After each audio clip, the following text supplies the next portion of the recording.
आज हमारा टॉपिक है linear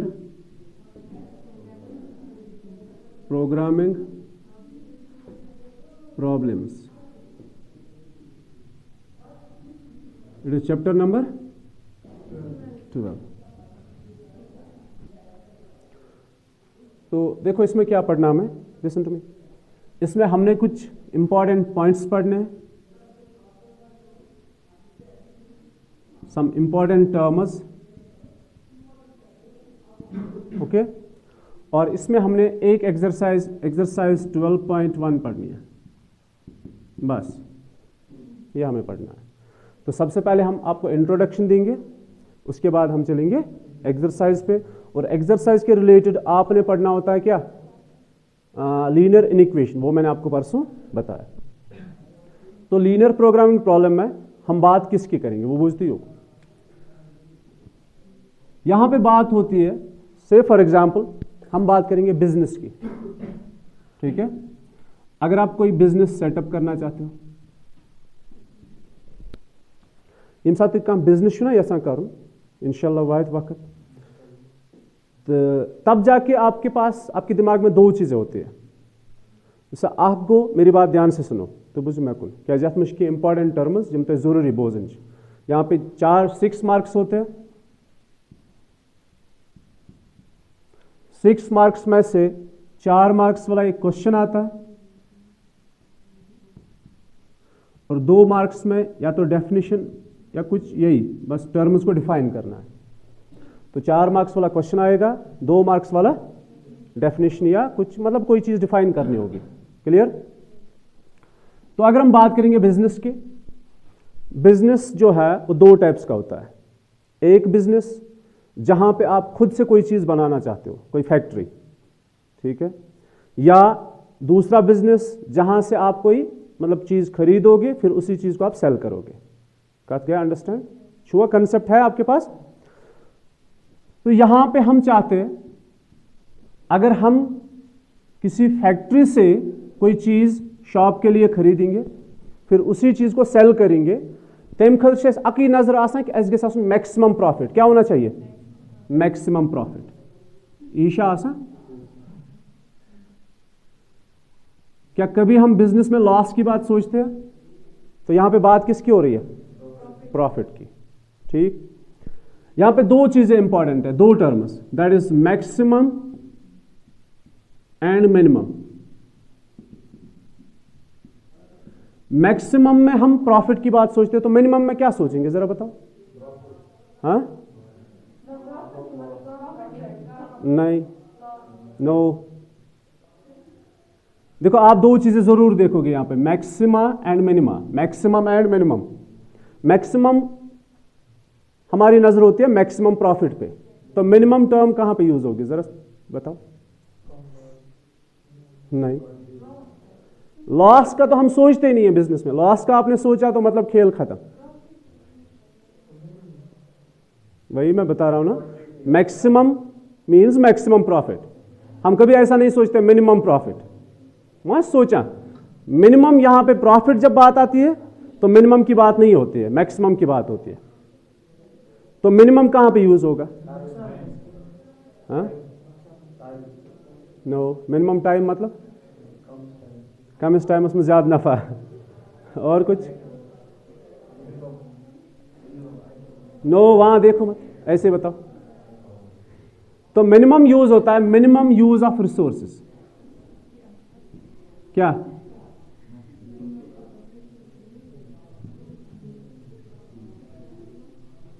minimum use of resources, ठीक है। देखो हम जब कोई चीज बनाते हैं तो हम कोशिश करते हैं कि उसमें कम से कम चीजें इस्तेमाल हो और ज्यादा से ज्यादा प्रॉफिट हो। क्या उन्हें समझ आ रही है बात। जैसे ये आपके सामने ट्राइपॉड है, तो इसमें ये चाहेगा कि अच्छी क्वालिटी वाला हो, मैक्सिमम प्रॉफिट हो और इसमें मिनिमम यूज ऑफ रिसोर्सेज हो। मैक्सिमम की बात होती है तो मैक्सिमम के बारे में हम प्रॉफिट के बारे में सोचते हैं। तो अगर हम कोई बिजनेस सेटअप करना चाहते हैं, ठीक है, तो हम कोशिश करेंगे मैक्सिमम प्रॉफिट हो लेकिन मिनिमम यूज ऑफ रिसोर्सेज होना चाहिए, कम से कम चीजें उसमें इस्तेमाल होनी चाहिए, बट अच्छी क्वालिटी वाले। You got my point? समझ आवा? तो जहां पे भी इन दो चीजों की बात होती है, maximum profit and minimum use of resources, ऐसी प्रॉब्लम्स को हम बोलते हैं ऑप्टिमाइजेशन प्रॉब्लम्स। क्या बोलते हैं?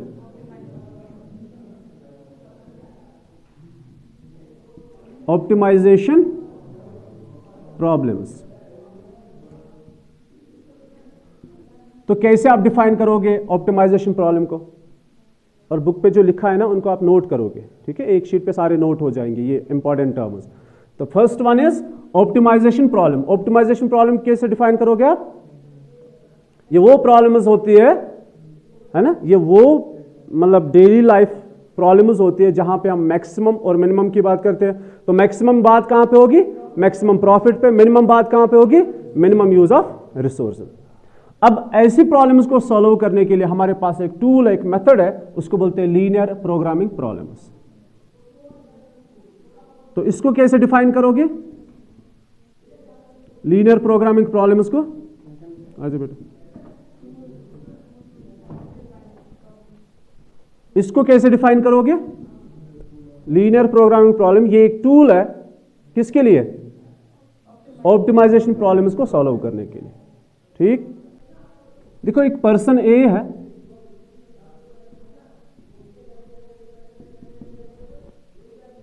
इशाक बिजनेस अमिशाक शॉप अख्तरा, और शॉप किसका है? फर्नीचर का।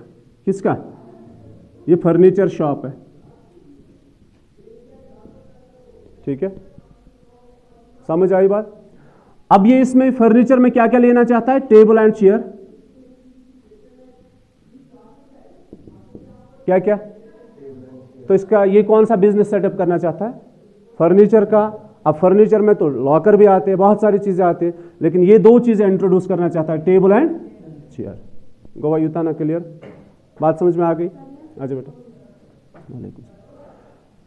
तो जो शॉप इसने ली वहां पे स्टोरेज जो है, स्टोरेज ये स्टोर कर सकता है सिर्फ 60 आइटम्स को।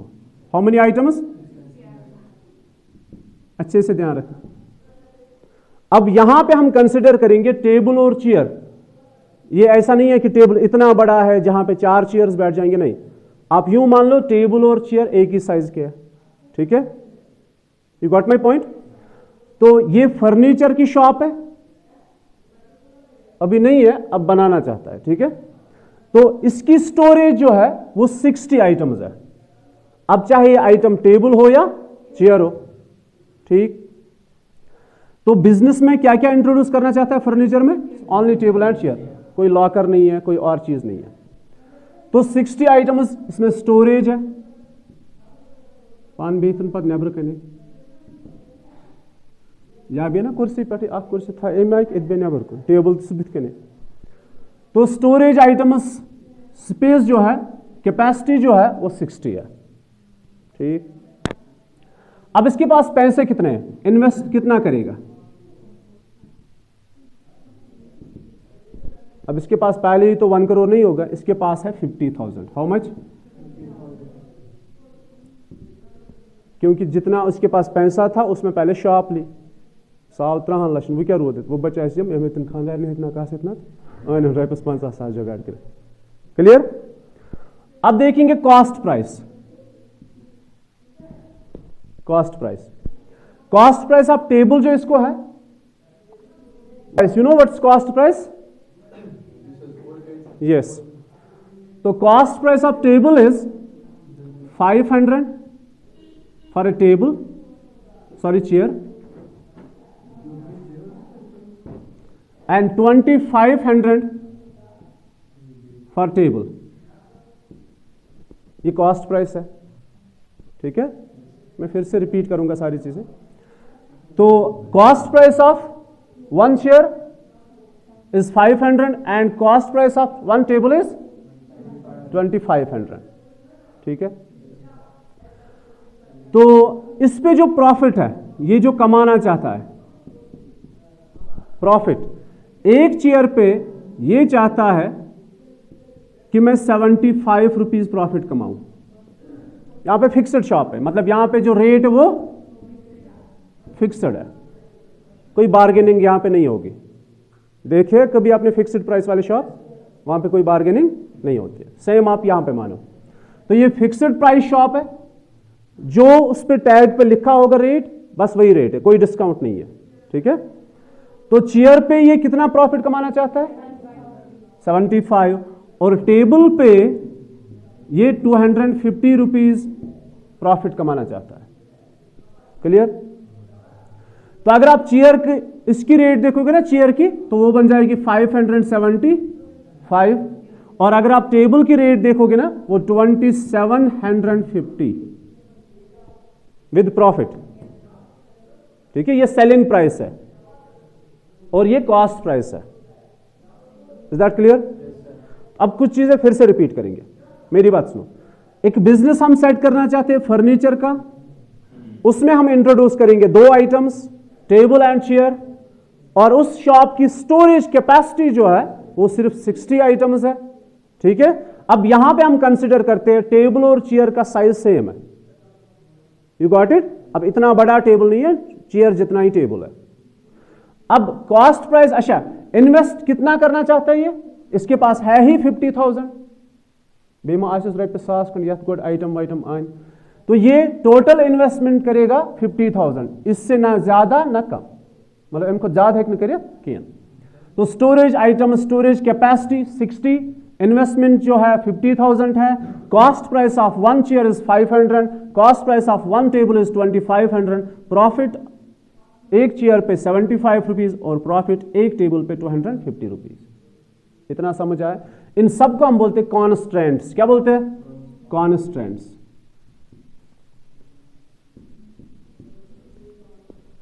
तो इन्वेस्टमेंट कांस्टेंट है 50,000, स्टोरेज कांस्टेंट है 60, ठीक है, और कॉस्ट वगैरह वो तो मैंने आपको बताया। अब आप बताओ मुझे मैक्सिमम प्रॉफिट। अब ये तो टेबल ना ये टेबल खुद से बनाता ना चेयर खुद से बनाता है, ठीक है, बात समझ में आ रही है? तो ये बात मिनिमम की नहीं करेगा। अब मिनिमम की बात कहां पे होती है? मिनिमम यूज ऑफ रिसोर्स, इसको खुद से तो नहीं बनाना। ये बात किसकी करेगा? ये मैक्सिमम की बात करेगा, मतलब ये सिर्फ प्रॉफिट का सोचेगा। ठीक, अब ये टेबल और चेयर बराबर क्वांटिटी का नहीं लाएगा। अमिस खतर ये जरूरी कहां कंपलसरी चीज कि ईता टेबल आती थी चेयर, नो। ठीक, बस ये सोचता है कि 60 आइटम मैं ऐसे लाऊं जहां पे मुझे मैक्सिमम प्रॉफिट हो। You got my point? अब बताओ मुझे, से फॉर एग्जांपल अगर ये सिर्फ टेबल ही जितना लाएगा, क्या लाएगा? सिर्फ टेबल, तो कितने सारे टेबल लाएगा? स्टोरेज है 60, क्या ये 60 टेबल लाएगा? एक ट्राई करते हैं, अगर ये 60 टेबल लाता है एट द रेट ऑफ 20, कहां गया 2500, इट इज 000, तो ये 1,50,000 बन जाता है। इसके पास स्टोरेज तो है 60, इसके पास स्टोरेज 60 है और ये सिर्फ टेबल लाना चाहता है, लेकिन इसके पास इतने पैसे नहीं है। नहीं समझा आप बात को समझ, आपको हर एक चीज का ध्यान रखना है। ये गस योर तत वन बारसत शेख टेबल तत गाड़, मगर योर ये चीज जहनस में कि मुझे 1,50,000 देना है, तो इसने दोनों चीजों का ध्यान रखना है। ये क्या चाहता है? सिर्फ टेबल का बिजनेस करे इस बार, इसको लगा शायद इसी पे ज्यादा कमाऊंगा। किस पे? सिर्फ टेबल्स पे हम ज्यादा कमाएंगे। तो इसने क्या किया? इसने 60 टेबल्स मंगाए, लेकिन वहां से एक दिक्कत हुई, कॉस्ट प्राइस ऑफ 1 टेबल है 2500, वो बन जाता है 1.5 लाख। You got it? समझ आवा? लेकिन यहां पे दिक्कत है, इसके पास तो सिर्फ 50,000 है। अच्छा, अब ये कितने टेबल्स ला सकता है? 20, इट्स 50,000 डिवाइड बाय 2500, ये और ये कैंसल, ठीक, 25 2s आर एंड 0, तो 20 टेबल कुल मिला के इसमें मिलेंगे। आपने स्टोरेज का भी ध्यान रखना, आपने इन्वेस्टमेंट का भी ध्यान रखना है। तो 20 टेबल इसने बराबर यहां पे इन्वेस्टमेंट की कितनी? 50,000 बराबर इसने इन्वेस्ट किए, और इसको मिले कितने? सिर्फ 20 टेबल्स। अब प्रॉफिट की बात करेंगे। प्रॉफिट होगा 20 टेबल्स पे एट द रेट ऑफ 250, इसको मिलेंगे 5000।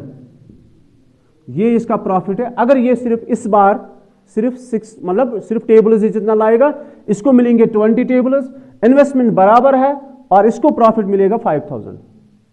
तो शो अंडरस्टैंड कसम क्या तो समझाऊं पहली बात। दूसरा, इस बार ये सिर्फ चेयर लेकर आएगा, ओनली चेयर, ठीक है। तो चेयर पे एक कॉस्ट कितना है 500। ये जितने इसके पास पैसे हैं ना 50,000, या इन सारी कुर्सी है, ठीक है। तो कितनी इसको चेयर्स मिलेंगे 100। इसने सारा इन्वेस्टमेंट करना चाहा लेकिन इसके पास स्टोरेज नहीं है, ठीक है। बात समझ में आ रही है? तो समझ। तो इसके पास कितना अमाउंट है? इस केस में इसके पास स्टोरेज बहुत थी लेकिन पैसे कम पड़े, और इस केस में इसके पास स्टोरेज कम पड़ रही है, पैसे तो ठीक ठाक है। जितने इसके पास पैसे है उसमें इसको कितना मिल रहा है 100, ठीक है, लेकिन कैपेसिटी कितनी है? तो इसको तो 60 ही लानी है। 60 × 500, ये इन्वेस्ट कर रहा है 30,000। कितना कर रहा है? ठीक है। अच्छा, अब जितनी स्टोरेज है उतना ही इन्वेस्ट करेगा, तो स्टोरेज तो 60 है सिर्फ। अब देखेंगे इस बार कितना प्रॉफिट मिलेगा अगर ये सिर्फ चेयर ही लेकर आएगा। प्रॉफिट मिलेगा इसको 60 मल्टीप्लाइड बाई 75, इट इज 0 0 4500। तो फिलहाल इन दो की कंपैरिजन में ज्यादा प्रॉफिट कहां पे है? हाँ ये टेबल है ना, कितना प्रॉफिट मिल रहा है?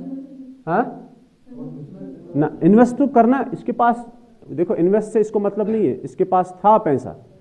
मेरी बात को समझ, इन तो दिपी ये मकला उड़नाथ आइन ट्रांसस्ट, ये समझाने के लिए है। मेरी बात सुनो, ऐसा नहीं करना है इसको कि ये गस पद गस बी चंडीगढ़ वापस या लुधियाना गस वापस तक बी कुर्सी, नहीं, ये एक बार में होगा, एक गाड़ी में इतना सामान आएगा, ठीक है। आपने इन चीजों, यहां पे तो स्टोरेज थी, फिर मेरी बात को समझो, यहां पे स्टोरेज थी ना फिर, लेकिन इसके पास क्या थे? तिल तुले ये लाश पे है, ये हालस वजूम के स्टोरेज थी, ठीक है। आपने ऐसा नहीं सोचना है इस बार स्टोरेज कम हुई, इस बार इन्वेस्टमेंट कम हुई, नो। जो इसने किया, एक गाड़ी लेकर आया, उसमें सिर्फ 20 टेबल्स थे, बिकॉज ऑफ इन्वेस्टमेंट इसको ऐसा करना पड़ा, इसके पास अदरवाइज स्टोरेज बहुत थी। तो इसको कितना प्रॉफिट मिला? 5000। इस बार इसके पास चेयर, स्टोरेज इसके पास कम पड़ी, इन्वेस्टमेंट इसको कम करनी पड़ी, लेकिन प्रॉफिट कितना मिला? अच्छा, ये क्यों ना ऐसा करेगा, स्टोरेज भी बराबर करेगा, इन्वेस्टमेंट भी बराबर करेगा, ठीक है। इस बार इन्वेस्टमेंट कम पड़ी है ना, इस बार स्टोरेज कम पड़ी, इसमें प्रॉफिट मिला 5000, इसमें प्रॉफिट मिला 4500। You got it? अब कुछ ऐसा करते हैं, इन्वेस्टमेंट भी बराबर होगी, स्टोरेज भी बराबर होगी, ठीक। जरा उसके लिए ऑप्शन बताओ क्या होगा, बताओ। हम ऐसा करते हैं, एक काम करते हैं, 50,000 पे बराबर ही करेंगे, 50,000 पे, और स्टोरेज भी बराबर करेंगे, ठीक। देखो स्टोरेज में हम क्या करेंगे, हम 10 टेबल्स लाएंगे, यू नो 10 टेबल्स, हाँ अच्छा, एंड 50 चेयर्स। क्या क्या? 10 टेबल्स एंड 50 चेयर्स। देखते हैं इस इन्वेस्टमेंट बराबर होगी कि नहीं होगी। अब पहले बात करेंगे टेबल्स की। 10 टेबल्स है, मल्टीप्लाई करेंगे how much? 2500, that is 25,000। Storage आया बराबर 5-10 शेयर, ठीक है। अब इन्वेस्टमेंट की बात करेंगे। टेबल 10 × 2500 इज इक्वल 25,000, ठीक।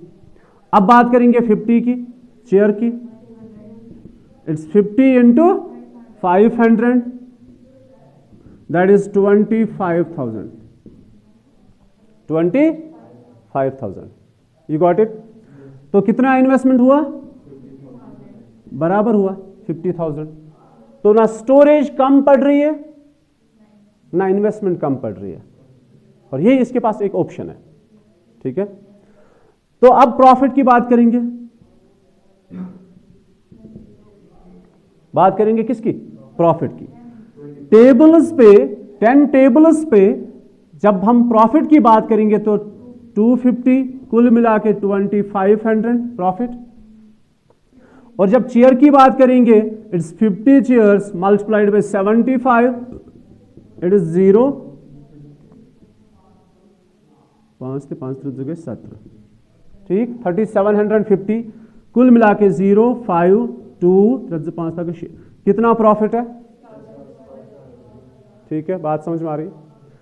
अच्छा, एक और दिक्कत है, ये मैंने आपको बताया क्योंकि मैंने भी बुक से अभी पढ़ा, अदरवाइज उसने मेथ याद कि कई टेबल आनो ताकि इन्वेस्टमेंट के बराबर। ठीक है, अगर आपको ये चीज मैं नहीं बताता अभी कि 10 टेबल्स आएंगे, 50 चेयर्स आएंगे, स्टोरेज बराबर हो गई, इन्वेस्टमेंट बराबर हो गई, तो आप कुछ डिफरेंट सोचते। आप ट्राई करते 1 बाय 1, आप ऐसे ट्राई करते 5 और 55। अब मेरी बात को समझने की कोशिश करो, मैं आपको क्या बताना चाह रहा हूं। आप ऐसे ट्राई करते 5 और 55, मतलब 5 टेबल्स एंड 55 चेयर्स, क्योंकि आपको डायरेक्टली ये आइडिया नहीं मिलता 10 टेबल्स एंड 50 चेयर्स, इन्वेस्टमेंट बराबर, स्टोरेज बराबर, ये आपको पहले से ही आइडिया नहीं मिलता। और फिर उसके बाद मैक्सिमम प्रॉफिट, प्रॉफिट तो यहां भी है, प्रॉफिट तो यहां भी है, प्रॉफिट तो यहां भी है, मे बी हम और कोई कॉम्बिनेशन लेंगे जिसमें प्रॉफिट इससे भी ज्यादा होगा। जरा एक ट्राई करते हैं, हम ट्राई करेंगे 5 और 55 पे। 5 टेबल्स 5 इंटू 2500 कितना हुआ? It is this 12,500। अभी कितने चेयर बचे? 55। अब कैलकुलेटर यूज करो जल्दी से, इंटू 500, बताओ जल्दी से। 27500। तो इन दो का सम बताओ।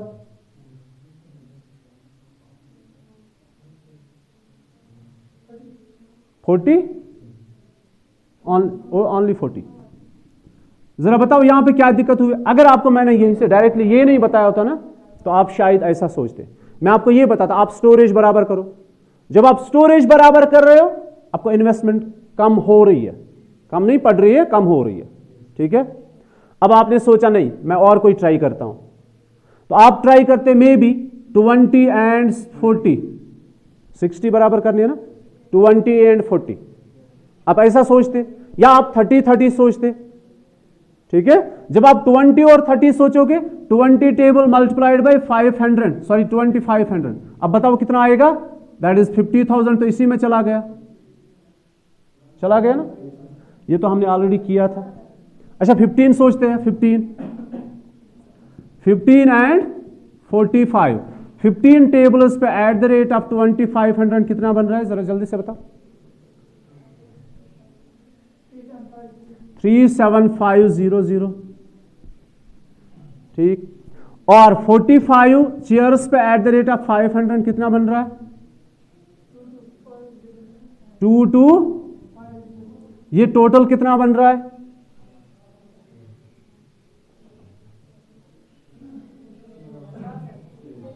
हाँ 60, ओनली 60। हाँ, अब यहां पे क्या दिक्कत हुई? यहां पे क्या दिक्कत हुई? मैंने आपको बताया था आप एक काम करो, आप स्टोरेज भी बराबर करो, इन्वेस्टमेंट भी बराबर करो। ठीक है, अब इसने स्टोरेज बराबर की लेकिन इन्वेस्टमेंट कम हो रही है, जैसे आपने यहां पे बोला था। यहां पे तो कितना बचा था? प्रॉफिट कितना है? 4500, लेकिन आप तो खुद से नुकसान कर रहे हो। क्यों नुकसान कर रहे हो? क्योंकि आपने सिर्फ 30,000 को इन्वेस्ट किया है, 20 आपने पैकेट में रखे। समझ आवा? आपने ठीक सोचा था यहां पे कि यहां पे तो प्रॉफिट कम है, इससे तो कम प्रॉफिट मिला, लेकिन यहां पे तो इन्वेस्ट भी कम किया था। फिर हमने आपसे बोला कि आप ऐसे इन्वेस्ट करो कि स्टोरेज भी बराबर हो जाए, इन्वेस्टमेंट भी बराबर हो जाए। तो सपोज आपने ऐसा सोचा तो यहां पे तो इन्वेस्ट कम हो रहा है, तो हम एक्सपेक्ट ऐसा ही करेंगे तो प्रॉफिट भी कम ही होगा। जरा बताओ प्रॉफिट कितना होगा इस वाले पे? 5 टेबल्स पे at the rate of 250 profit कितना है, जल्दी जल्दी आसमान, और 55 चेयर्स पे एट द रेट ऑफ 75, ये कितना है 1250 62 पंसा। और इस पे देखो 4125, इनका ऐड बताओ, सम बताओ, 5375, इससे और इससे तो ज्यादा है, लेकिन क्या यह सबसे ज्यादा है, नहीं। और सबसे ज्यादा कहां पे आपको मिल रहा है, ये वाले पे, ठीक है। यहां पे स्टोरेज बराबर है, इन्वेस्टमेंट बराबर है, सबसे ज्यादा प्रॉफिट आपको यहीं पे ही मिलेगा। Is that clear? तो इस चीज को हम कैसे करेंगे? अब हमेशा हम बुक से नहीं पढ़ेंगे, हमेशा आपको मैं नहीं बताऊंगा, ठीक है। तो इसके लिए एक प्रॉब्लम है, that is known as linear programming problem. You got it? Yes sir. अब देखो इसको कैसे इस्तेमाल करेंगे लीनियर प्रोग्रामिंग प्रॉब्लम से। लेट करेंगे एक्स, एक्स से हम डिनोट करेंगे किसको, चेयर को, ठीक है। और वाई से डिनोट करेंगे टेबल को, number of chairs, number of tables, okay. सबसे पहली बात होती है, इसको बोलते हैं हम नॉन नेगेटिव कॉन्स्टेंट्स। क्या बोलते हैं? Non negative constants. तो थे जो ध्यान होत क्या जी टाइम्स में मकल नॉन नेगेटिव कॉन्स्टेंट्स होता है।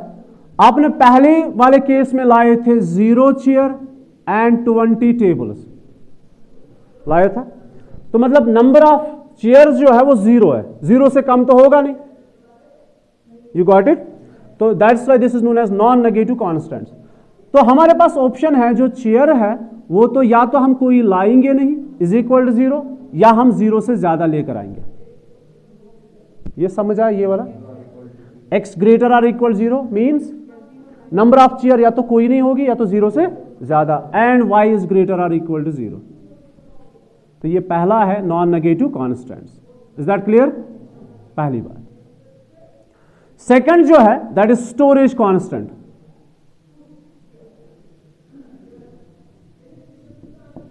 अब स्टोरेज कैसे आप यहां पे लिखोगे? x plus y is less or equal 60। जब आप टेबल और चेयर मिला के काउंट करोगे ना, वो या तो 60 होगा या 60 से कम होगा। मतलब आपने टेबल और चेयर कुल मिला के 40 लाए, लेकिन 60 को वो एक्सीड नहीं कर सकते। क्यों? क्योंकि हमारे पास स्टोरेज ही 60 है, हम एक भी एक्स्ट्रा नहीं ला सकते। तो ये दूसरा हो गया। अब तीसरा है investment constant.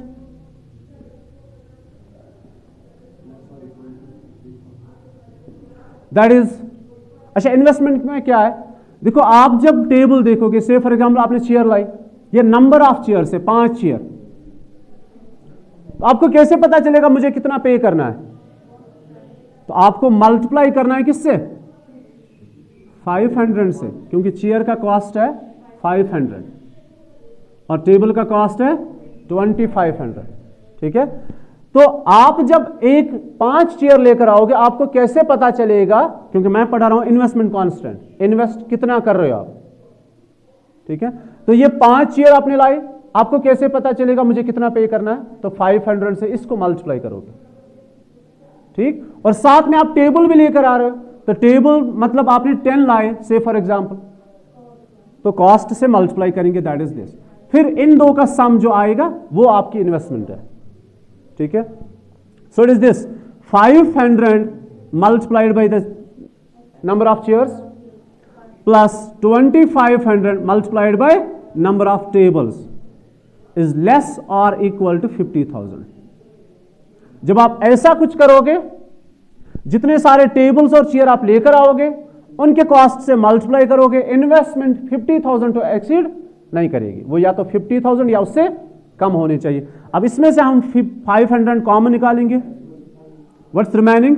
It is x plus 5y is less or equal to 50,000। आपको मैंने परसों बताया, ये इसको डिवाइड करेंगे, ये पॉजिटिव नंबर है, ये बन जाएगा 100। ये है फर्स्ट इक्वेशन, नहीं है बस जस्ट इसका नाम फर्स्ट रखा, ये सेकंड है, ठीक। अब हमने क्या करना है? इसके छोड़ो मैक्सिमम प्रॉफिट, क्वेश्चन होगा मैक्सिमम। अब और एक चीज इसमें यहां पे लिखा होगा मैक्सिमम, हम इसके पीछे है, मिनिमम के पीछे नहीं है। और इसके लिए और एक चीज है, उसको बोलते हैं ऑब्जेक्टिव फंक्शन, जो हमारा मकसद है। अब हम इतनी सारी मेहनत क्यों कर रहे हैं? प्रॉफिट के लिए, वो भी मैक्सिमम प्रॉफिट। तो इसको बोलते हैं ऑब्जेक्टिव फंक्शन। ऑब्जेक्टिव फंक्शन को हम डिनोट करते हैं जेड से। किससे डिनोट करते हैं? जेड से। अब जेड क्या होता है? जेड होता है प्रॉफिट। चेयर पे कितना प्रॉफिट हम कमाना चाहते हैं? 75 rupees. That is 75 multiplied by the number of chairs, plus इस पे हम प्रॉफिट कमाना चाहते हैं 500, that is 500 multiplied by number of tables. Sorry 250। जितने टेबल हमारे पास है, लाइक मैंने जो एग्जांपल में बताया था, लाइक हमारे पास कोई भी चेयर नहीं है और हमारे पास 20 टेबल्स है, x0 y20, तो हमने कितना कमाया था उस टाइम पे? 5000, जो मैंने बताया था। लाइक हमारे पास है 10 चेयर्स, सॉरी 10, यहां पे कितना लिया था हमने? 50 चेयर प्लस 10 टेबल्स ओनली। तो जब आप इनको मल्टीप्लाई करोगे आपको मिलेगा कुछ 6250, आई थिंक वही आया था ना, ठीक है। तो इसको हम कहते हैं ऑब्जेक्टिव फंक्शन। अब जो हम लीनियर प्रोग्रामिंग को यूज करेंगे ना, इसको हम करेंगे ग्राफिकल सॉल्यूशन। कौन सा सॉल्यूशन? ग्राफिकल सॉल्यूशन, ठीक है। With graphical solution exercise. देखो सबसे पहले जो होते हैं कॉन्स्टेंट्स होते हैं, तो ऐसा क्वेश्चन क्वेश्चन ऐसे होगा, मैक्सिमाइज, मतलब आपने मैक्सिमम ढूंढना है, मैक्सिमाइज, ठीक है। मैक्सिमम सबसे पहले ऑब्जेक्टिव फंक्शन होगी। ऑब्जेक्टिव फंक्शन है, इस पे जितना आप प्रॉफिट कमाओगे एक चेयर पे multiplied by number of chairs, plus फिर इस टेबल पे जितना प्रॉफिट कमाएंगे multiplied by number of tables, that is 250 multiplied by y। ये इसको हम कहते हैं ऑब्जेक्टिव फंक्शन, रिमेंबर, ठीक। इसके बाद होते हैं कॉन्स्टेंट्स। अब कॉन्स्टेंट्स में हमारे पास क्या क्या है, लिसन टू मी। अगर हम चेयर या टेबल की बात करेंगे, सबसे लीस्ट वैल्यू जो इसका होगा वो 0 होगा, मतलब आपने कोई भी चेयर नहीं लाई, और जो इसका सबसे लीस्ट वैल्यू होगा वो भी 0 ही होगा, ठीक है, मतलब आपने कोई भी टेबल नहीं लाया। सो इनको कहते हैं non negative constants, non negative constants.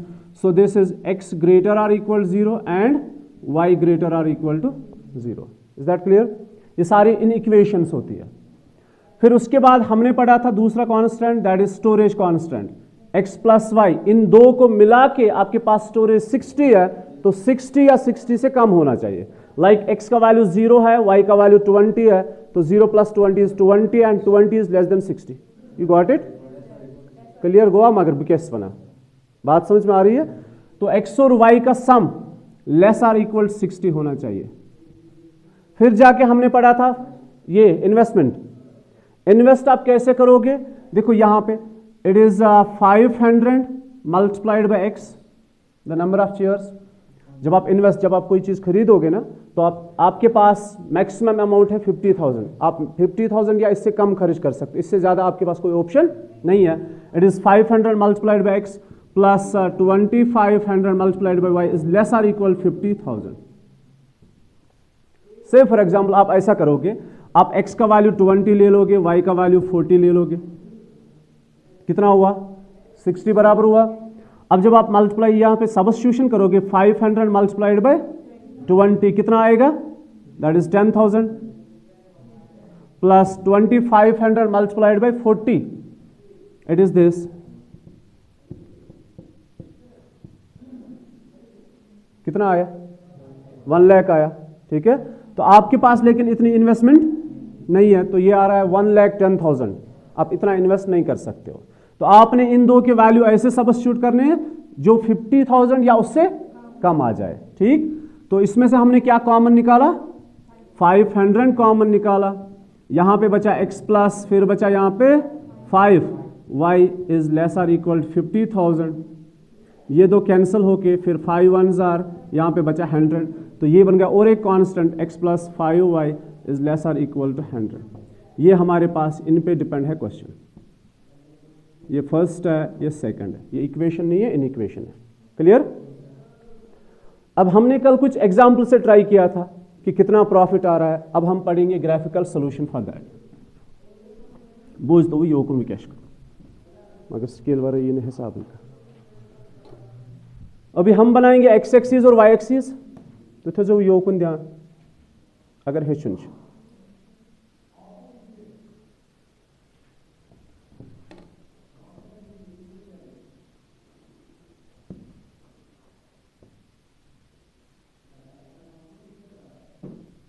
Listen to मी।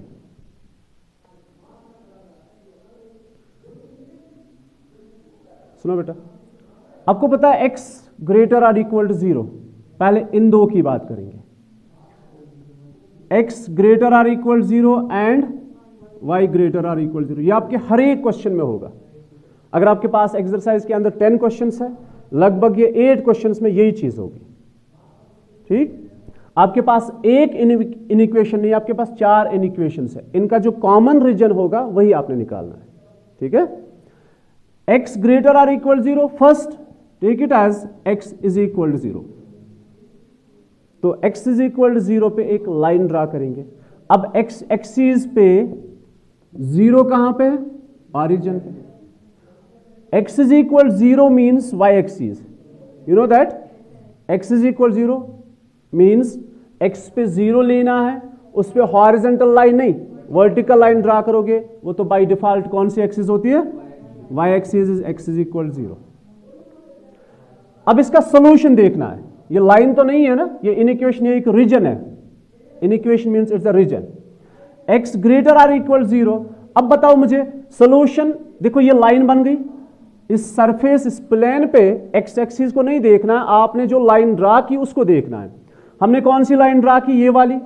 अब इसके दो हिस्से हो गए, या तो राइट पोर्शन या लेफ्ट पोर्शन। सॉल्यूशन कहां होंगे, या तो राइट में होंगे या लेफ्ट में होंगे, जो इसको सेटिस्फाई करेगा वहीं पे इसका सॉल्यूशन होगा।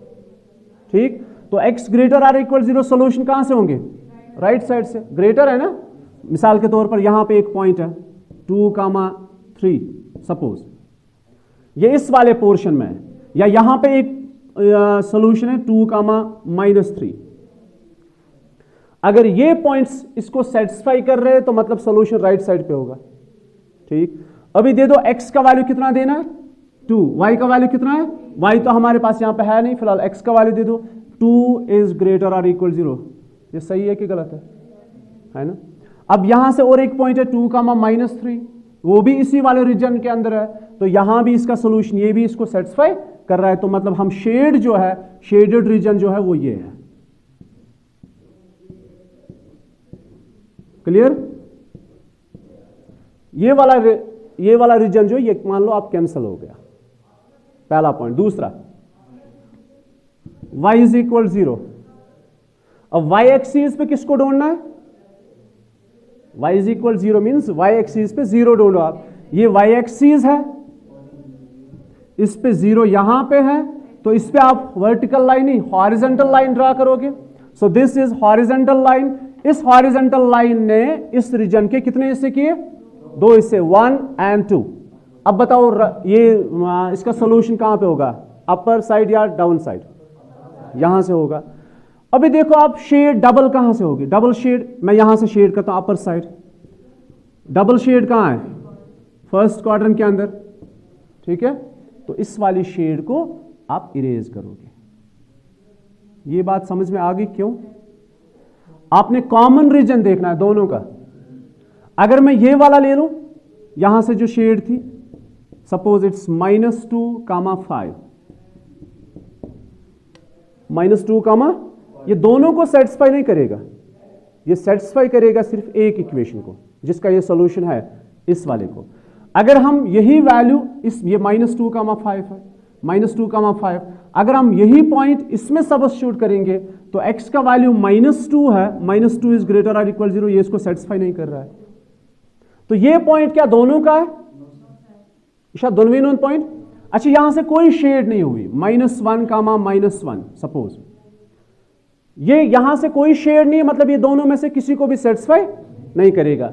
x का value -1 is greater than 0, false है। y का वैल्यू -1 इज ग्रेटर देन 0, ये भी फॉल्स है।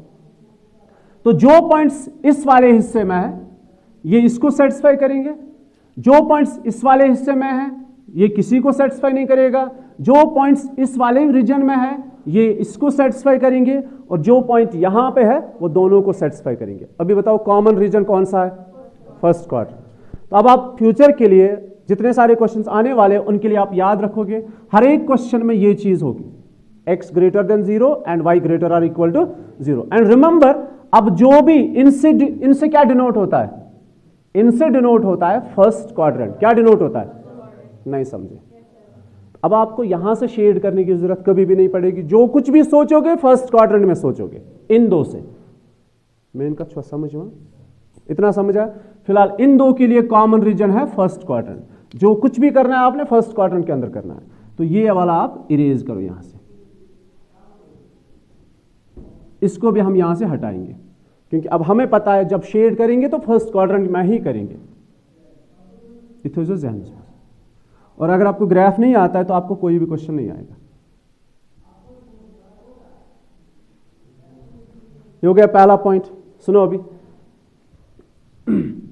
अभी बात करेंगे इसकी, x plus y less or equal 60।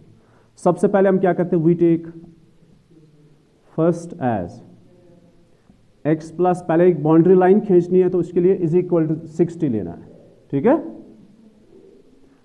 जब आपने बाउंड्री खींचनी है उसके लिए इक्वेशन होनी चाहिए, x plus y is equal 60। इसके निकालते हैं दो वैल्यूज,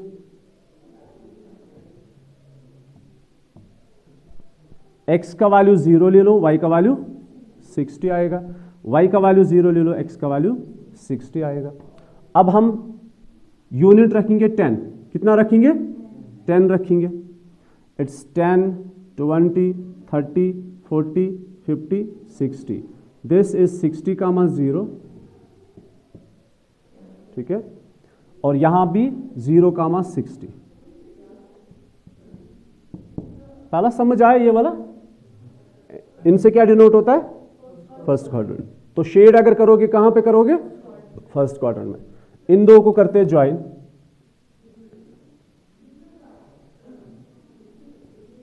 अब हम पूरे रीजन को नहीं, पूरे इस सरफेस को नहीं बोलेंगे, अब हम बोलेंगे फर्स्ट क्वाड्रेंट के इस वाली लाइन से कितने हिस्से हो गए? कितने हिस्से हो गए? ये है ना फर्स्ट क्वाड्रेंट, ये मानो ऐसे, ये फर्स्ट क्वाड्रेंट है, तो इसके कितने हिस्से हो गए? 2। अब शेड या तो यहां से होगी या तो यहां से होगी। अब देखते हैं कौन सा रीजन इसको सेटिस्फाई कर रहा है, ठीक है? अब यहां से कितने सारे पॉइंट्स है? इनफाइनाइट नंबर ऑफ पॉइंट्स है। यहां कितने पॉइंट्स है? इनफाइनाइट नंबर ऑफ पॉइंट्स है। किसी एक रीजन में से एक पॉइंट को आप सिलेक्ट करो। अब सबसे इजी होता है ऑरिजिन, जो इस वाले हिस्से के है, इससे जो यहां पे है, ठीक है? यहां से हमने लिया 0, 0, बट ये कोई मैंडेटरी चीज नहीं है, आप यहां से भी कोई पॉइंट ले सकते हो, ठीक है? तो हमने लिया 0, 0। इस 0, 0 को यूज 0, 0 इन फर्स्ट, ठीक है? तो 0, 0 फर्स्ट में यूज करो। x का वैल्यू 0, y का value less or equal 60। 0 is less or equal 60। Is it true और फॉल्स? ट्रू है। तो मतलब शेड कहां से होगी? यहां से शेड करेंगे कि यहां से शेड करेंगे? डाउन साइड, क्योंकि ये पॉइंट इसको सेटिस्फाई कर रहा है। अच्छा, इस लाइन ने इस पूरे सरफेस को यहां से डिवाइड किया है ना, तो हमें शेड पूरा करना था, लेकिन हम इनकी बात नहीं कर रहे, हम सिर्फ वो, क्यों? Because of these two. Okay, तो शेड यहां से होगी। इस चीज को आप अंडरस्टैंड करने की कोशिश करो, ठीक है? पहले आपके पास पूरी सरफेस थी, लिसन टू मी, पहले आपके पास पूरी सरफेस थी। जब हमने ये लिया x ग्रेटर आर इक्वल 0, इसने इस सरफेस के दो हिस्से किए, ये अपर साइड, तो ये वाला हम भूल, सॉरी दिस साइड, तो ये वाला हम भूल गए। फिर इस वाले रीजन के दो हिस्से कर दिए x एक्सिस ने, तो ये वाला रीजन आउट ऑफ शेड हो गया, तो ये वाला रीजन बच गया फर्स्ट क्वाड्रेंट। अब इस फर्स्ट क्वाड्रेंट के भी कितने हिस्से हो गए? 2 हिस्से हो गए। अब हम इसकी बात नहीं करेंगे, हम बात अगर करेंगे इस वाले शेड में, देखेंगे कौन सा कॉमन शेड आ रहा है। तो शो कहा थी वहां समझ। अच्छा, वी टेक सेकंड। जब हम सेकंड ले लेंगे as this x plus 5 is equal, क्यों लेते हैं इज इक्वल 100? क्योंकि हमें बाउंड्री खींचनी है पहले। तो x का वैल्यू और y का value, x and y, x का वैल्यू आप ले लो 0, तो y का वैल्यू 20 आएगा। ठीक है, अगर आप y का वैल्यू 0 ले लोगे, x का वैल्यू 100 आएगा। उतनी जगह हमारे पास है नहीं है ना। तो हम एक काम करते हैं, वैल्यू कितना लिया था हमने 10 और x का वैल्यू कितना आया 50। ठीक है, तो जब हम ज्वाइन करेंगे तो ये हिस्से आ गए। अभी यहां ध्यान रखो, शेडेड रीजन के कितने हिस्से हो गए? 2 हिस्से हो गए। अब देखते कॉमन शेड कौन सी होगी। अब इसमें इस वाले रीजन के अंदर कौन सा पॉइंट है? 0 0। इसको कहां यूज करोगे? Use 0 0 in second. It is 0 plus 5 into 0 is less or equal 100, that is 0 is less or equal 100। Is it true और फॉल्स? तो शेड कहां से होगी? यहां से। अभी यहां ध्यान रखना आप, हम सिर्फ इसकी बात करेंगे। अब बाकी कहां से शेड है उसकी हम बात नहीं करेंगे, सिर्फ इस वाले शेड जो रिमेनिंग शेड है इसकी बात करेंगे। इस रिमेनिंग रीजन के कितने हिस्से हो गए? 2। अब बोलो ये लाइन की शेड कहां से? नीचे या अपर साइड है? डाउन साइड है। तो इस शेड को आपने फिर से नहीं करना है, बल्कि इस शेड को आप यहां से रिमूव करोगे। तो बस समझ, एम खतर इरेजर सहित था। अभी ये कॉमन शेड बन गए इन 4 इनइक्वेशंस की, 1 2 3 एंड 4। Is that clear? किया हमने समझ? जरा हाथ खड़े करो जिसको समझ में नहीं आया। सच बोलो, सच। यस नहीं, ये समझिए आपके, ये पूरे क्वेश्चन जो है इसी पे डिपेंड है। ये चीज अगर आपको आती है तो मतलब आपको क्वेश्चंस आएंगे। आवाज समझ? ठीक। तो ये है कॉमन शेड। आपको पता है इस कॉमन शेड को क्या बोलते हैं? इसको बोलते हैं फीजिबल रीजन। क्या बोलते हैं? Feasible reason. याद रखना, इसको फीजिबल रीजन बोलते हैं।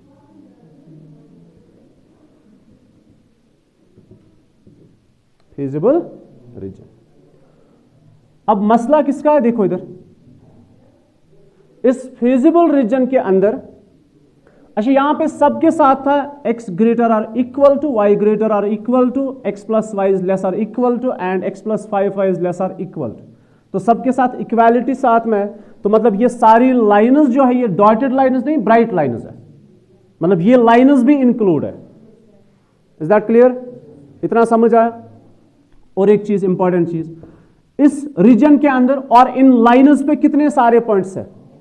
इनफिनाइट नंबर ऑफ पॉइंट्स है। वो infinite number of points in चारों इक्वेशंस के सॉल्यूशंस होंगे।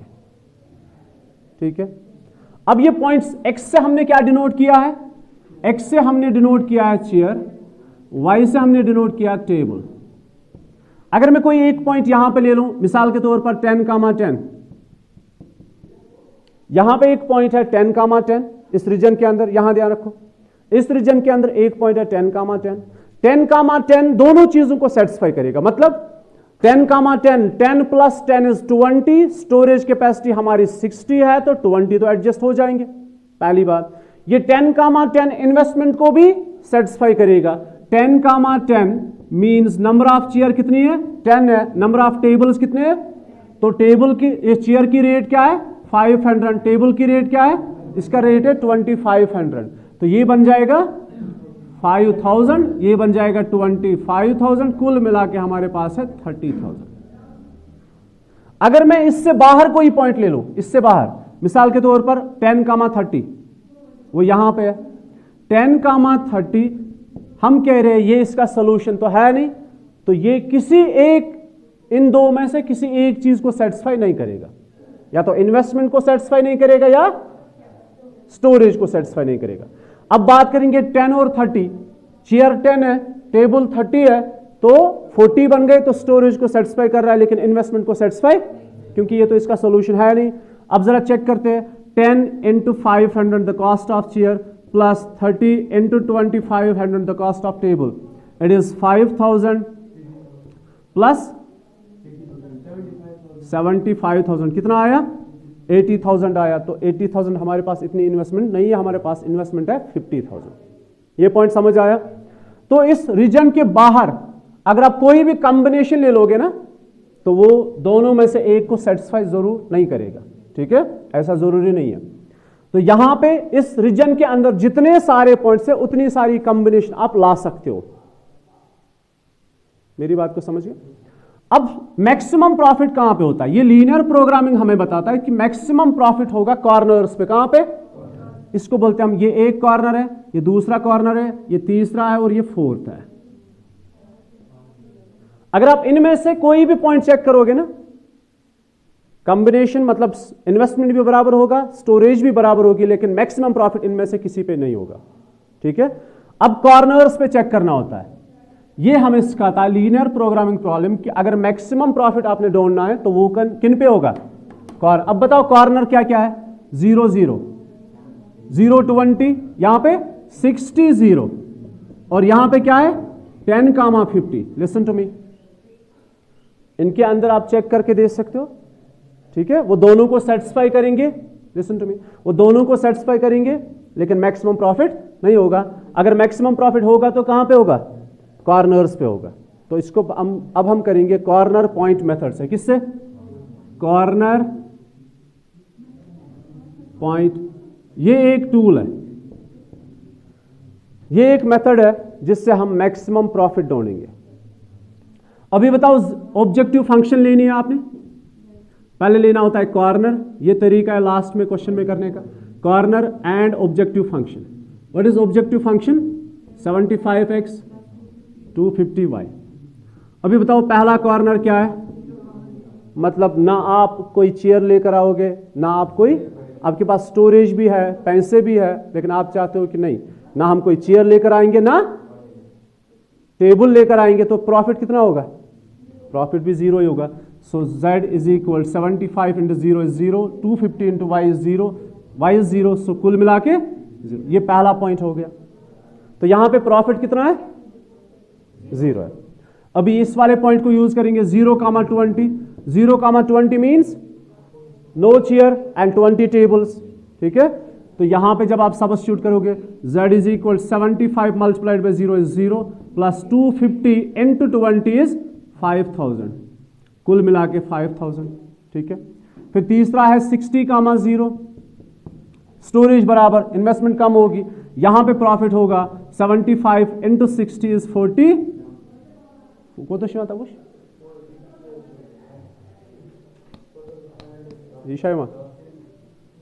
तो यहां पे फिर 0, दिस इज 0।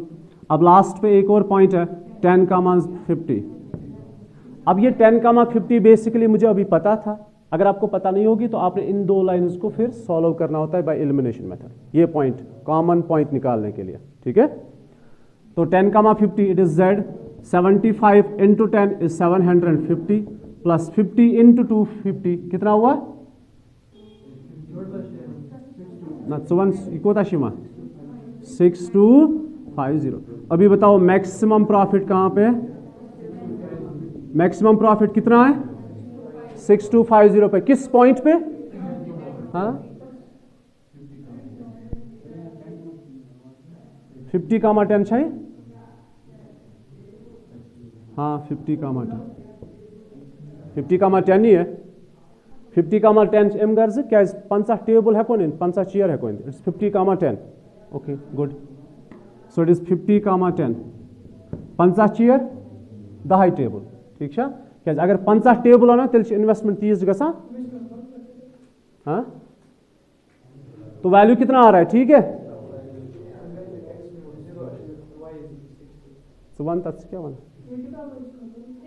ना एमिश ठीक मे क्या कहते हैं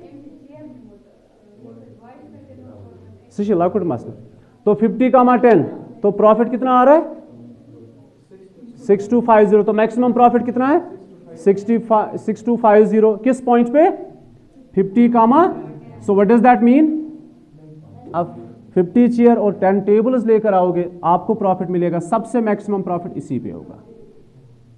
question number 1 to question number 10 इस एक्सरसाइज के अंदर कुल मिला के इस चैप्टर के अंदर ही आपने सिर्फ ये एक्सरसाइज पढ़नी है और इसमें कितने सारे क्वेश्चन है? 10 क्वेश्चन है। तो 10 क्वेश्चंस में से 2 रूल्स है, एक बाउंडेड है, ठीक है, और दूसरा अनबाउंडेड है। बाउंडेड क्या? Feasible region, and unbounded feasible region. 1-2 question हम बाउंडेड वाले पढ़ेंगे, 1-2 क्वेश्चन अनबाउंडेड, बाकी rest of the question same है, ठीक है। तो अभी हम पढ़ेंगे क्वेश्चन नंबर 3 पढ़ना है, 4 सीधी ओकुन आख मिनट बुक मन बताए पाने इस क्या पढ़ो। क्वेश्चन नंबर 3 सहल, क्वेश्चन नंबर 4 वारिया सहल,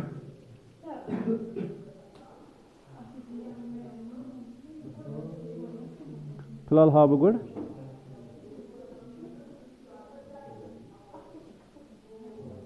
फिलहाल हाव 3 तो पत हाव 4। हाँ बुझते हो, सुनो अभी क्वेश्चन नंबर 3 इज, बताओ गिवन क्या क्या है क्वेश्चन नंबर 3 में। सबसे पहले है मैक्सिमाइज है कि मिनिमाइज है? मैक्सिमाइज। बुझते हो मैक्सिमाइज, मैक्सिमाइज है z इज इक्वल, ये कौन सी फंक्शन होती है? ऑब्जेक्टिव फंक्शन, ठीक है। यहीं पे हमें मैक्सिमम और मिनिमम का पता चलता है। And the given constants are, given constants are, जरा बताओ क्या है? 3x + 5y less or equal 15, 5x + 2y less or equal to 10, this is second, and x greater or equal 0, y greater or equal to 0। तो ये 4 इनइक्वेशंस हमारे पास है। ये 2 क्या डिनोट करते हैं? इनका होता है फर्स्ट क्वाड्रेंट, ठीक है। इन 2 का कॉमन रीजन कौन सा क्वाड्रेंट है? फर्स्ट क्वाड्रेंट, ठीक है। अब हमें सिर्फ इन 2 को देखना है, इन 2 का, तो सबका कॉमन रीजन हमें देखना है। तो बुझो योग दक्षिण खोर कर क्या योग ध्यान असल। तो यहां पे हम बनाएंगे graph,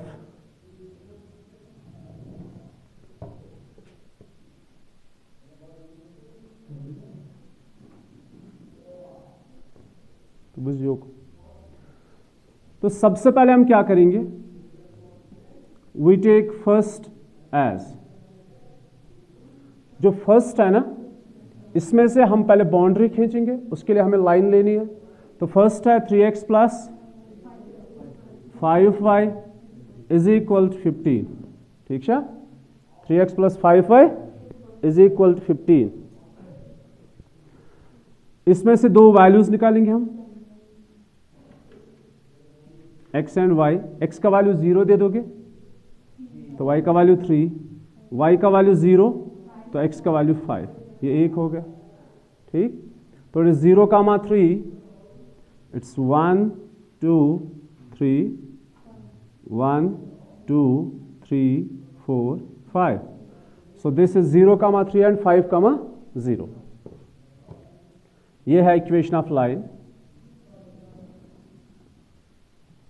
the equation of line, line की इक्वेशन क्या है जरा बताओ? 3x + 5y is equal 15। और याद रहे मैंने यहां पे ब्राइट लाइन ड्रा की है क्योंकि ये इक्वालिटी साथ में है, तो ये इंक्लूड हो जाएगी लाइन उसी रीजन के साथ जहां पे शेड होगी, ठीक। अब आपने क्या करना होता है? हम बात कर रहे हैं सिर्फ फर्स्ट क्वाड्रेंट की, बात कर रहे हैं पूरे रीजन की जितना यहां पे एरिया है, लेकिन जब हमने ये 2 देखे, इन ये डिनोट करते हैं फर्स्ट क्वाड्रेंट, ठीक है। इनका कॉमन रीजन कौन है? अब अगर शेड करनी है तो सिर्फ फर्स्ट क्वाड्रेंट में शेड करनी है। तो फर्स्ट क्वाड्रेंट के कितने हिस्से हो गए? 2 हिस्से हो गए। अब इनमें से ये वाले हिस्से को शेड करना है कि ये वाले हिस्से को शेड करना है? इसमें से इस वाले रीजन में से हम एक पॉइंट ऑरिजिन लेंगे, वो इसमें सब्स्टिट्यूट करेंगे फर्स्ट में, अगर सेटिस्फाई कर दिया तो ये इसे शेड करेंगे, ठीक है। ऐसा लिखेंगे हम, use 0 0 in first we get. जब 0 0 यूज करोगे फर्स्ट में तो हमें मिलेगा 3 × 0, 5 × 0 is less or equal to 15, 0 is less or equal 15, it's true. अगर ट्रू है तो शेड कहां से करोगे? यहां से। Is that clear? ये समझ आया इतना तो बुझियो को, ये वाला समझ आया। अब आगे लेना है सेकंड को। वी टेक सेकंड एज, आपको पता है ये जो रीजन है ना, ये इन तीन का कॉमन रीजन है, 1, 2 एंड 3। इसके बाहर अब शेड नहीं होगी क्योंकि अब चौथी लाइन आने वाली है। अब जो शेड करनी है तो इसी में से किसी पार्ट का कोई पार्ट कॉमन रीजन होगा, ठीक। तो we take second as 5x plus 2y is equal to 10। इसमें से हम एक लाइन खींचेंगे, x का वैल्यू 0 तो y का वैल्यू 5, y का वैल्यू 0 तो x का वैल्यू 2, ठीक है। इट्स 0, 5, 1 2 3 4 5, यहां पे 0, 5 एंड 2, 0। This is 2, 0। एक लाइन ड्रा करेंगे। इस लाइन की इक्वेशन बताओ। 5x plus 2y is equal 10। अभी इस कॉमन रीजन, शेडेड रीजन के कितने हिस्से हो गए? 2 हिस्से, ठीक है। अब इसी में से एक हिस्सा जो है सबका कॉमन रीजन होगा। अब वो ये वाला पार्ट है कि ये वाला पार्ट है अभी पता चलेगा। इस शेडेड रीजन को इस लाइन ने 2 हिस्सों में बांट लिया है कि नहीं। अब हम इस वाले हिस्से से ऑरिजिन लेंगे, वो सबस्टिट्यूट करेंगे यहां पे, तो यूज करेंगे 0 0। तो ये लेकिन जरूरी नहीं होता, आप किसी भी पॉइंट को सबस्टिट्यूट कर सकते हो। Use 0 0 in second, we get, तो बुझियो को, we get 5 into 0 plus 2 into 0 less or less or equal to 10. So 0 is less or equal to 10, it's true. तो किस वाले, इन दो में से कौन सा रीजन कॉमन है सबका? ये वाला। तो इसको क्या करोगे, ये आप यहां से इरेज करोगे।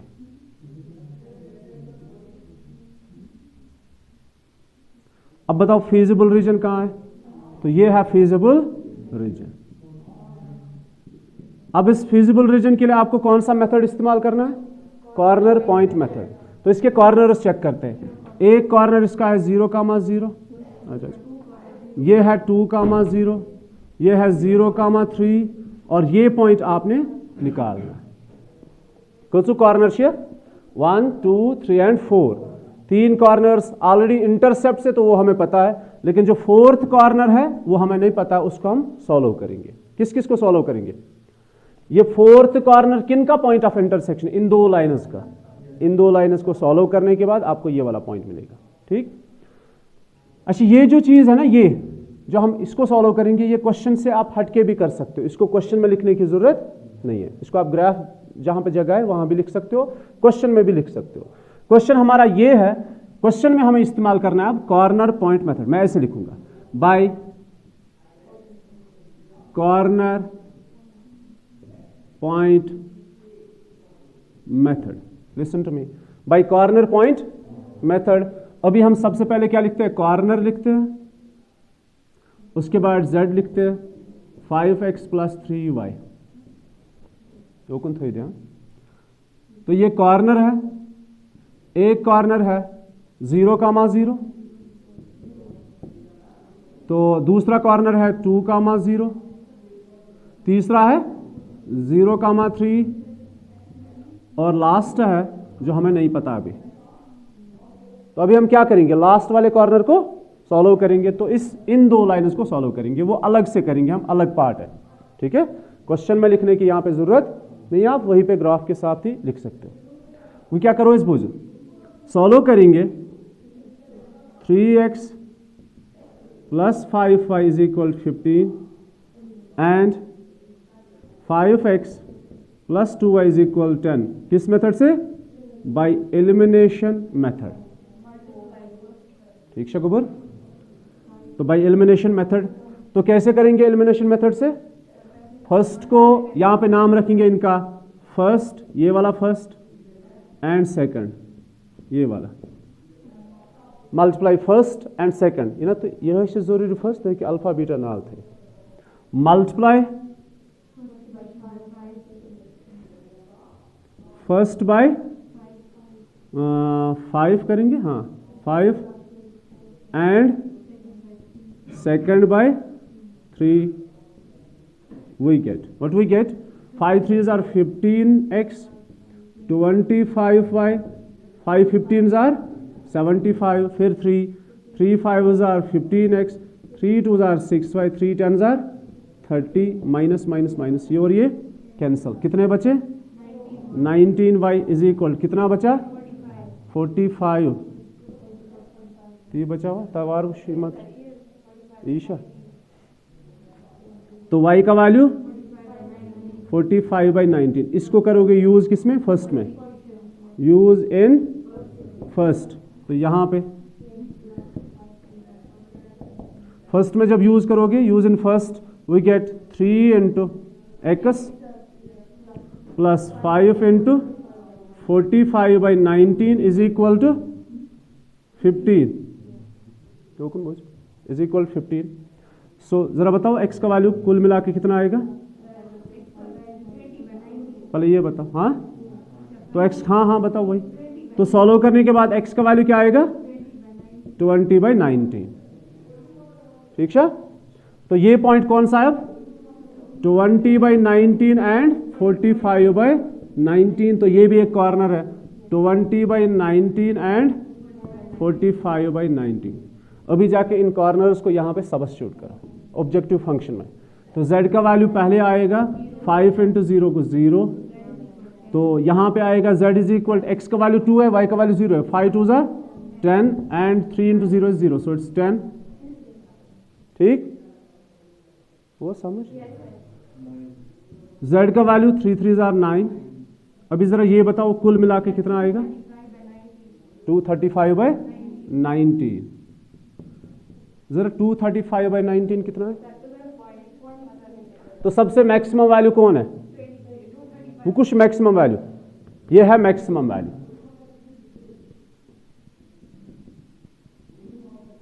अभी बताओ क्या लिखोगे लास्ट पे नोट क्या लिखोगे hence wait hence z is equal 235/19 is maximum value at कहां पे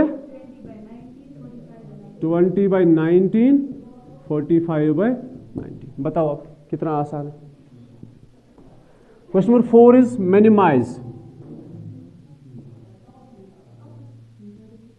हाँ बताओ जल्दी से मिनिमाइज क्या है वला योकुन साइल वला सित्यस अन बुक योर सॉरी ताके मिनिमाइज बताओ z is equal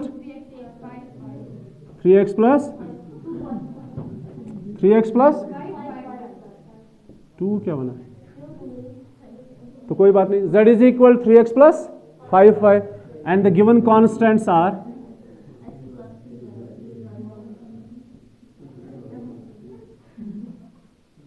Sapa given constants क्या क्या है जरा बताओ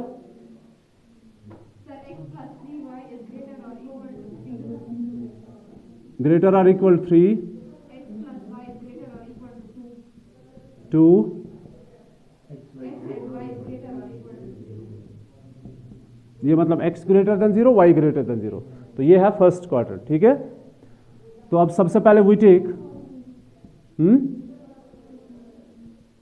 first as 3x sorry x plus 3y is greater or equal to तो यार डोलू मेथ इज इक्वल टू 3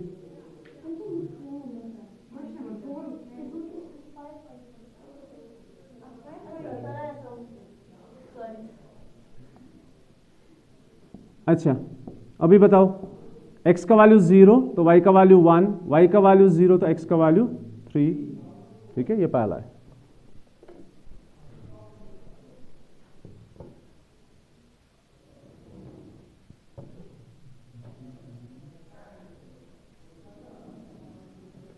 अख पैटर्न क्वेश्चन आवा समझ वो ये ग्राफ की 0, 1 इट इज हियर 1 2 3 4 5 यहां से 1 2 3 4। तो पहला पॉइंट है 0,1 और दूसरा है 3,0। इट्स दिस एंड दिस, इनको करेंगे ज्वाइन और इक्वेशन ऑफ लाइन लिख के रखेंगे क्योंकि हमें इनको सॉल्व करना पड़ता है एक पॉइंट के लिए। It is x plus 3y is equal to 3, ये इसकी इक्वेशन है। अब शेडेड रीजन कहां से वो चेक करेंगे। इसने फर्स्ट क्वाड्रेंट के कितने हिस्से किए, 2 हिस्से। कितने हिस्से हो गए, 2 हिस्से हो गए। तो अब यूज करेंगे 0 0, ठीक है, use 0 0 in first we get, तो बुझ म्योन ज्यादा पास, we get 0 plus 3 into 0 is greater or equal to 3, 0 is greater or equal to 3। ये किस हद तक सही है, ये फॉल्स है। तो शेड कहां से करोगे, शेड ऊपर से होगी, यहां से बुझियो कौन। तो शेड आपने यहां से करनी है।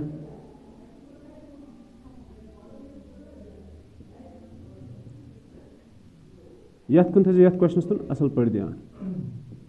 ये हो गया शेडेड रीजन। कहां से, इस लाइन के ऊपर से और इस एक्सीज के ऊपर से, ये वाले एरिया में आपने शेड की, ठीक शकुबर। ये वाला एरिया जो है इसमें आपने शेड की, लेकिन ये ओपन साइड है। देखो आप यहां से आप शेड आगे फर्स्ट क्वाड्रेंट देखो कहां तक है। अगर ये वाले में होता तो ये बाउंडेड था, फिलहाल ये अनबाउंडेड है। अब दूसरी लाइन चेक करते पहले। We take second as equation, sorry equation नहीं, we take second as x plus y is equal to 2। x और y, x का वैल्यू 0, y का value 2 and this this. So it's 2,0 एंड 0,2 1 2, ठीक है। इनसे एक लाइन बनेगी, यहां ध्यान रखना अच्छे से। ये वो क्वेश्चन है जिसकी हम बात कर रहे हैं। इस लाइन की equation x plus y is equal to, ये इनका पॉइंट ऑफ इंटरसेक्शन है। अच्छा, जो शेडेड रीजन है ना, यहां ध्यान रखो आप, शेडेड रीजन को इस लाइन ने 2 हिस्सों में बांट दिया। शेडेड कपर कपरोस, यहां ध्यान रखो, ये था शेडेड रीजन,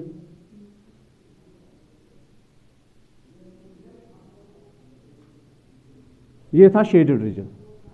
इस शेडेड रीजन को इस लाइन ने 2 हिस्सों में तकसीम किया। एक ये छोटा वाला पार्ट है और ये वाला पार्ट है, ठीक है। अब पहले 0 0, अगर 0 0 इसको सेटिस्फाई कर रहा है तो ये वाला पार्ट कॉमन रीजन है। अगर 0 0 इसको सेटिस्फाई नहीं कर रहा है फिर तो ये वाला पार्ट कॉमन रीजन है। ये समझ आया। तो हम ऐसा करेंगे, यूज 0 0 इन सेकेंड। सेकेंड में it's 0 plus 0 is greater or equal to 0 is greater or equal to, it's false. तो आपने इस वाले पार्ट को इरेज करना है यहां से।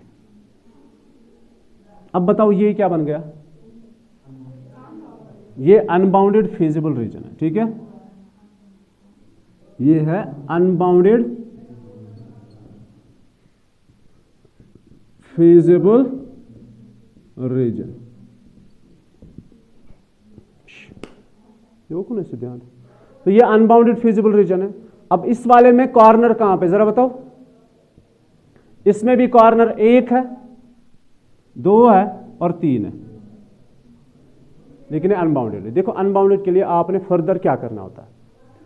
फिलहाल हम यूज करेंगे, पहले इस पॉइंट को हम निकालते हैं। ये वाला कॉर्नर कौन सा है, 0,2। ये क्या है, 3,0 और ये हमने निकालना है, ये वाला। इसको पहले सॉल्व करके निकालते हैं, ठीक है। हाँ हाँ, कहां पे, कहां,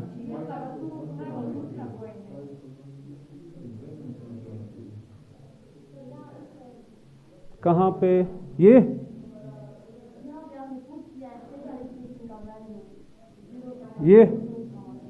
तो ये है ना 0,2 यहां पे, मतलब 2,0 ये है। ये वाली जो इक्वेशन है ना, ये वाली लाइन पहली, इसके दो पॉइंट्स है, एक है 0,1 और दूसरा है 3,0।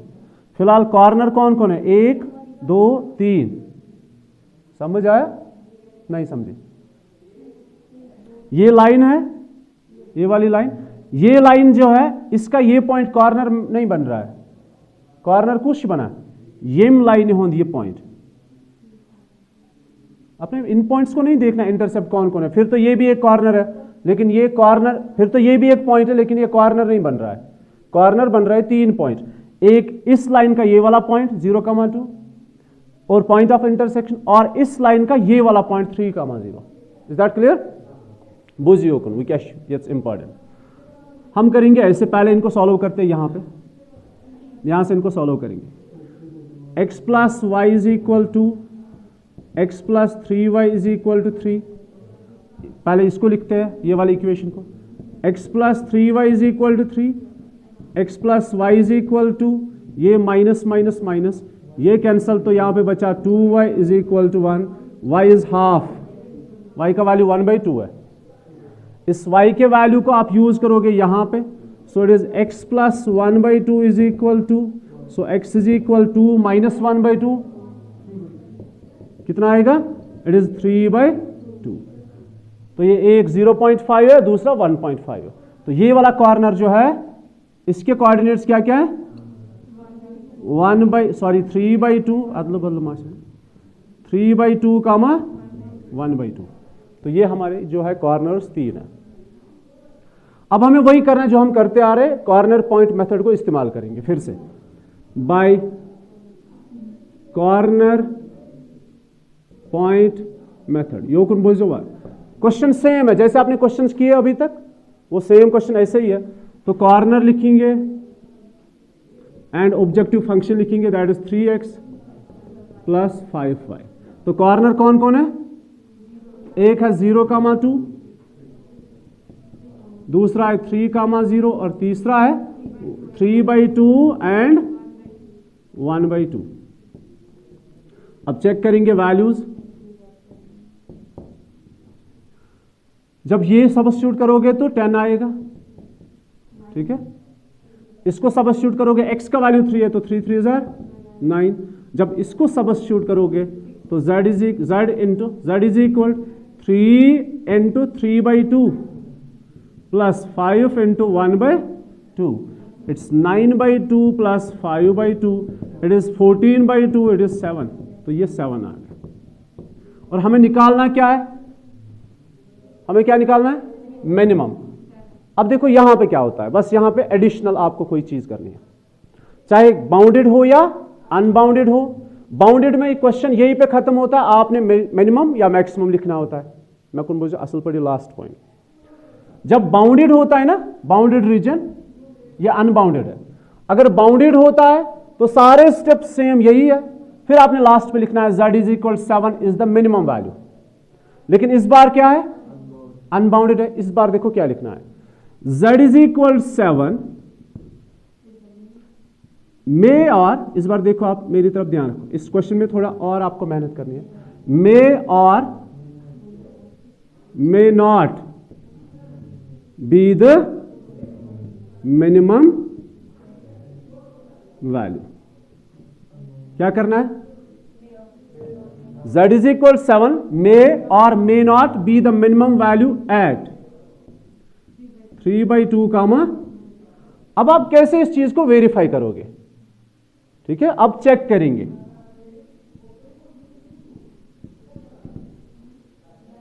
समझ आए? अगर ये बाउंडेड होता मैं लिखता z is equal 7 is the minimum value, या अनबाउंडेड है मैंने लिखा z is equal 7 may or may not be the minimum value at this point. अब इसको चेक कैसे करना है वो मैं आपको समझा रहा हूं, ये इसमें एडिशनल है, बाकी सारे क्वेश्चन सेम रूल के हैं, ठीक है। देखो कैसे चेक करेंगे, आपने लेना होता है ऑब्जेक्टिव फंक्शन को, किसको, यो कौन था जान, लास्ट, यही आपका क्वेश्चन है। अगर आपको ये नहीं आता फिर आपको क्वेश्चन नहीं आएगा। ऑब्जेक्टिव फंक्शन में क्या क्या लिखा है, 3x प्लस 5y। मैं लिखूंगा 3x, बोलिए कित पर चेक करेंगे, यहां ध्यान रखो, चेक करेंगे, हम ले लेंगे वी टेक ऑब्जेक्टिव फंक्शन, तो बुझो सिर्फ में बस we take objective function as, objective function में क्या है 3x plus 5y, 3x plus 5y किसके बराबर ले लोगे? आप ले लोगे मिनिमम है तो लेस देन लिखोगे, मैक्सिमम होगा तो ग्रेटर देन, लेकिन किस केस में? सिर्फ अनबाउंडेड केस में। ठीक है, तो 3x plus 5y is less than क्या ले लोगे? लेस देन क्या ले लोगे? 7। Is that clear? इस पॉइंट को आपने यहां पे याद रखना है। क्या लिया आपने? We take objective function as 3x plus 5y, ये तो समझ, मैंने लिखा वी टेक ऑब्जेक्टिव फंक्शन, वो एम से ई, तो ये चीज समझ, बस इस चीज को आपने ध्यान में रखना है। ये लेस देन क्यों लिया? क्योंकि मिनिमाइज है। 7 क्यों लिया? क्योंकि मिनिमम वैल्यू यही हो सकता है। अगर यहां पे लिखा होता मैक्सिमाइज तो आप क्या लेते? ग्रेटर देन, और जो मैक्सिमम वैल्यू होता वही लिखते। इतना समझ आया अच्छे से? अब ये ऑब्जेक्टिव फंक्शन, इसका नाम थर्ड रखेंगे। अब फिर से एक लाइन ड्रा करेंगे। वी टेक थर्ड एज, जैसे आप करते आए, वी टेक थर्ड एज 5 को साल दें 3x plus 5y is equal 7। ठीक है, तो इसके फिर से दो वैल्यूज निकालते हैं, कुछ आसान से वैल्यूज निकालो। कह तुथ वैल्यू यम से सहल गस इंटरसेप्ट थान, फ्रैक्शन गसन यून, फ्रैक्शन वरे वो या क्या? चलो लेते हैं 0, ई फ्रैक्शन वरे तथ लग टाइम। x का वैल्यू 0, y का वैल्यू 7/5, y का वैल्यू 0 तो x का वैल्यू 7/3। अब 7/3 अप्रोक्सीमेटली कितना होता है? It is 2 point something. ठीक है, अच्छा y का वैल्यू 7/5 कितना होता है? It is 1.4। ठीक है, यही आएगा ना? 7/3 इज 2 पॉइंट, ये तो नॉन टर्मिनेटिंग नॉन रिपीटिंग होगा जब भी हम 3 से डिवाइड करते हैं, तो इट्स 2 पॉइंट समथिंग। 7/5, 5 1 जार 5, अभी 2 बचे तो 20, तो 5 4 जार 20, एक आ गया 1/4, दूसरा आ गया 2 पॉइंट, मान लो 2 है। ठीक है, तो फिलहाल ये वाला पॉइंट 7/3, 0 मतलब 2 पॉइंट समथिंग, तो वो यहां पे एक पॉइंट होगा। ठीक है, जमलिंग ध्यान था। और दूसरा पॉइंट क्या है? 1.4, मतलब 7/5, 1.4, 1 यहां पे तो 1.4 यहां पे होगा। ये वो दो पॉइंट्स है जिनसे हम एक लाइन ड्रा कर रहे हैं, यहां पे आपने ध्यान रखना है। अच्छा, और एक चीज, ये लाइन ब्राइट है कि डॉटेड है ना? लाइन ड्रा कर रहे हैं, लेकिन कौन सी लाइन? डॉटेड लाइन, क्योंकि यहां पे सिर्फ लेस देन है या ग्रेटर देन है।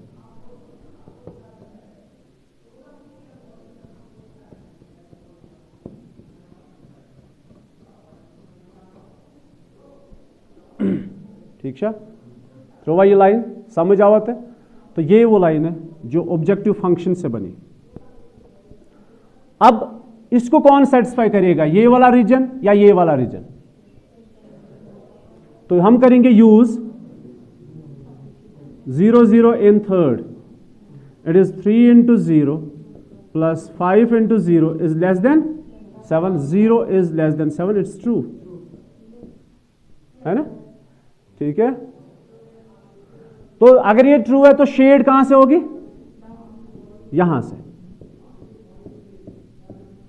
ठीक, लिसन टू मी, ये डॉटेड लाइन जो है ये इनके एक पॉइंट से पास हो रही है। यहां पे ग्राफ एग्जैक्टली नहीं है तो शायद ये इससे पास होती है, लेकिन ये डॉटेड लाइन मींस ये इंक्लूड नहीं हो रहा है। ठीक है, अब मुझे बताओ, क्या इस शेडेड रीजन और इस शेडेड रीजन में कोई चीज कॉमन है? कोई चीज कॉमन नहीं है। माश, इसको हम, इस वाले रीजन को हम बोलते हैं रिजल्टिंग ओपन हाफ। क्या बोलते हैं? Resulting open half. यहां ध्यान रखना, इस चीज, इस स्टेटमेंट पे आप ध्यान रखना। मैंने लिखा z इज इक्वल 7 मे और may not be the minimum value. तो ऐसी प्रॉब्लम जो हमारे पास होती है ना, इनका हम कभी कभी मिनिमम या मैक्सिमम नहीं निकाल पाते। कौन सी प्रॉब्लम? जिनका जो फिजिबल रीजन है ना वो अनबाउंडेड होता है। तो इसके लिए हमारे पास एक टूल है इसको चेक करने के लिए कि मिनिमम होगा या नहीं होगा, या हमें पता ही नहीं चलेगा कभी। ठीक, तो हमने लिखा z is equal 7 may or may not be the minimum value at this point. Check करने के लिए मैंने ऑब्जेक्टिव फंक्शन ली। ऑब्जेक्टिव फंक्शन में मैंने क्या लिखा, लेस देन 7। लेस क्यों लिखा, मिनिमाइज है। ग्रेटर लिखता तो अगर मैक्सिमाइज होता, और 7 होता ये वाला वैल्यू। फिर मैंने फिर से एक लाइन ड्रा की, लेकिन डॉटेड लाइन, क्योंकि इस बार लाइन इंक्लूड नहीं हो रही है। ठीक है, तो फिर जब मैंने शेड की तो ये नई शेड बन गई, 2 शेड्स आ गई, एक फीजिबल रीजन और रिजल्टिंग ओपन अप। क्या इन 2 रीजन्स में कोई पॉइंट कॉमन है? तो अगर कॉमन नहीं है, इस चीज को ध्यान रखना, अगर कॉमन नहीं है तो z is equal 7 minimum value है।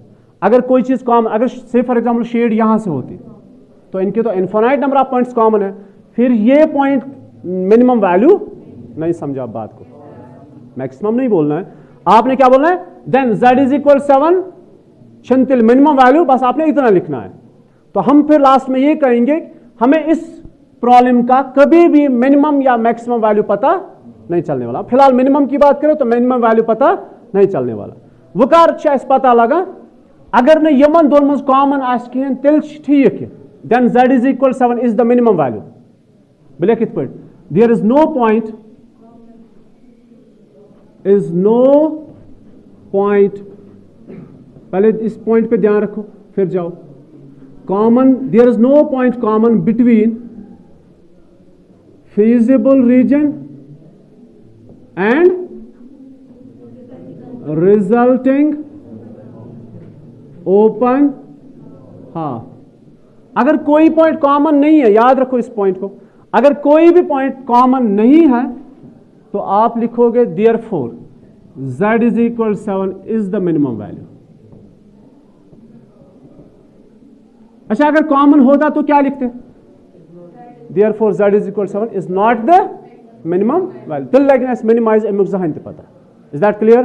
तो बाकी सारे क्वेश्चंस ऐसे ही है, सिर्फ आपने ग्राफ थोड़े डिफरेंट है, ग्राफ्स पे ध्यान रखना है। ले लो फोटोग्राफ्स।